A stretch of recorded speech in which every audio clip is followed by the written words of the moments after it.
بسم اللہ الرحمن الرحیم۔ السلام علیکم پیارے دوستو، اللہ پاک آپ کو سلامت رکھے۔ استاد غلام رسول آپ کے سامنے آج کا موضوع ہے بکری ڈلیوری کے بعد جیر نہ نکالے تو اس کا علاج۔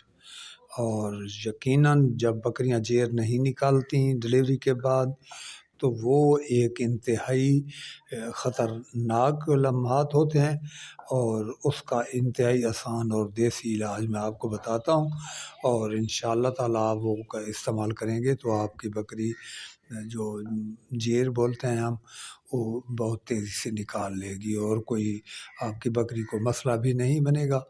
اور میں آپ کو بتاتا ہوں، اس سے پہلے جو نئے دوست ہیں وہ چینل کو سبسکرائب کر لیں اور لائک کا بٹن بھی دبائیں۔ پیارے دوستو، جب ہماری بکری کی ڈلیوری ہوتی ہے اس کے بعد آپ نے زیادہ سے زیادہ 35-40 منٹ تک آپ نے ویٹ کرنا ہے۔ اگر آپ کی بکری جیر نکال لے تو صحیح ہے، اگر نہ نکالے تو آپ نے ایسا کرنا ہے، 100 گرام ڈالڈا گھی لینا ہے، اس کو گرم کرنا ہے، اور ایک تازہ ہونا چاہیے، گرم بھی زیادہ نہ ہو، ٹھنڈا بھی نہ ہو، پگھلا ہوا ہو۔ وہ آپ نے کسی سرنج کے ساتھ بکری کی جہاں سے بچہ بکری دیتی ہے اسی جگہ میں آپ نے بیج ڈال دینا ہے، اور انشاءاللہ تعالیٰ جب یہ آپ دیں گے تو اس کی جو جیر ہے وہ تب جا کر رکتی ہے جب اندر میں خشکا بن جاتا ہے اور چکناہٹ ختم ہو جاتی ہے۔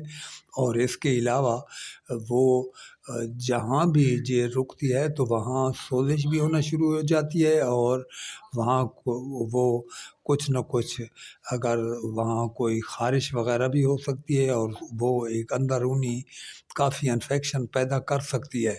جب آپ گھی ڈالیں گے تو جیر بھی آسانی سے نکال دے گی، اگر اندرونی کسی جگہ پر کوئی سوزش وغیرہ ہے تو وہ بھی دور ہو جائے گی۔